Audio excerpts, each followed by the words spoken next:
Hello everyone, myself doctor विवेक बोंडे. मी वैद्य लॅबला consultant pathologist म्हणून कार्यरत आहे मागच्या साधारण 7 वर्षापासून.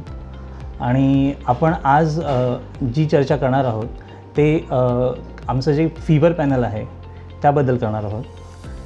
फीवर पॅनल आत्ताच्या काळामध्ये म्हणजे पावसाळ्यामध्ये साधारण जे काही आजार होतात त्या संदर्भात मी तुम्हाला माहिती देणार आहे.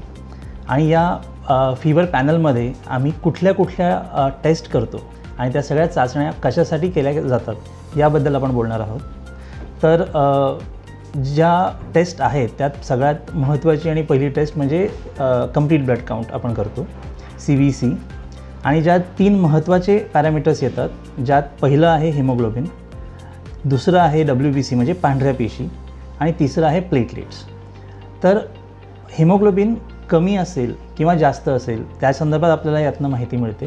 हिमोग्लोबिन कमी असेल तर अशक्तपणा किंवा लवकर थकवा येणे, त्वचा किंवा ओव्हरऑल डोळे पांढरे पडणे, या सगळ्या ज्या सिम्पटम्स असतात हे त्यात दिसून येतात.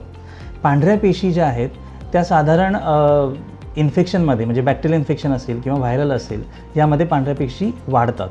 जे नॉर्मल जी रेंज आहे साधारण 4 ते 10,000 त्यापेक्षा त्या जास्त असतात. आणि जर त्या कमी असतील तर कदाचित डेंग्यू फीवर असू शकतो किंवा बोन मॅरो रिलेटेड काही आजार असू शकतो.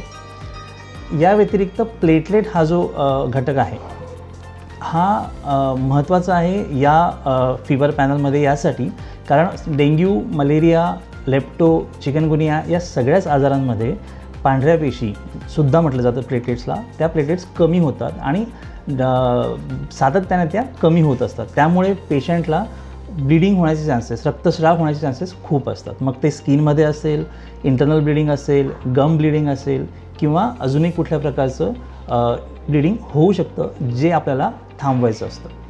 त्या व्यतिरिक्त CBC नंतर जी आपण टेस्ट करतो that is malaria parasite. Malaria parasite आपण करतो स्मिअरवर म्हणजे स्लाईड बघून मायक्रोस्कोपीने, किंवा आपण करतो कार्ड मेथडने, रॅपिड टेस्टने. त्यामध्ये आपल्याला कळतं की कुठल्या प्रकारचा मलेरिया आहे, तो किती प्रमाणामध्ये आहे, त्याची मलेरियाची आपण इंडेक्स कॅल्क्युलेट करू शकतो आणि कळवू शकतो पेशंटला किंवा डॉक्टरांना की तो पेशंटची आत या मलेरियामध्ये काय साधारण सिच्युएशन आहे आणि त्याला आता काय काळजी घ्यावी लागणार आहे. तिसरी जी टेस्ट आहे ती डेंग्यू संदर्भात आहे. डेंग्यू हा सुद्धा आजार मच्छरांमुळे होतो आणि पावसाळ्यामध्ये हे प्रमाण वाढतं, कारण पावसाळ्यामध्ये बऱ्याच ठिकाणी पाणी साचलेलं असतं आणि त्याच्यामुळे या साचलेल्या पाण्यामध्ये मच्छर वाढून डेंग्यू आणि मलेरिया हे आजार होतात. तर डेंग्यूमध्ये आपण डेंग्यू NS1, डेंग्यू IgM आणि डेंग्यू IgG अशा 3 प्रकारच्या टेस्ट करतो. डेंग्यू NS1 यात आपल्याला कळतं की आपण जे व्हायरस जो आपण टेस्ट करतो आहे त्याचं प्रमाण कितपत आहे, ते आहे का नाही आहे.